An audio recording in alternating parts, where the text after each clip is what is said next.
आगे अब कहे करही फोनमा छोड़ी गेनी जब ससुरारी में। अब कहे करही फोनमा छोड़ी गेनी जब ससुरारी में। बउआ होलो है तो देहियो नेवता आ जाई है छोड़ा छठियारी में। बेटा होलो है तो देहियो नेवता आ जाई है छोड़ा छठियारी में।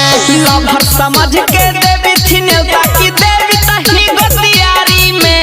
लभर समझ के देवी थी नेवता की देवी तही गतियारी में। बउआ होलो है तो देहियो नेवता आ जाई है छोड़ा छठियारी में। बेटा होलो है तो देहियो नेवता आ जाई है छोड़ा छठियारी में। कुंदन राज नेवता आ जाई है छोड़ा छठियारी में। आगे गेलो जनम बड़ी जल्दी गे मालवा शादी के नहीं होलो एको सालवा। कहीं हल प्यार छोड़ा ओरे ह फलवा तोरे नियन मिला ह को सकलवा। आगे गेलो जनम बड़ी जल्दी गे मालवा शादी के नहीं होलो एको सालवा। कहीं हल प्यार छोड़ा ओरे ह फलवा तोरे नियन मिला ह को सकलवा।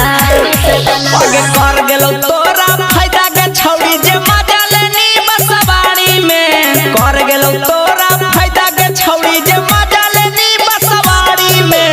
बेटा होलो है त देहियो नेवता आ जाइए छोड़ा छठियारी में। बउआ होलो है त देहियो नेवता आ जाइए छोड़ा छठियारी में।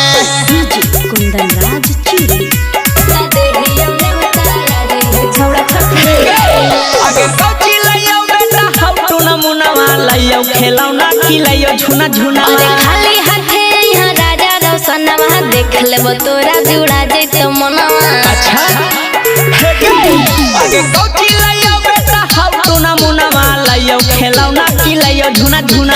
खाली हाथे यहाँ राजा रोशनवा देख लेबो तोरा जुड़ा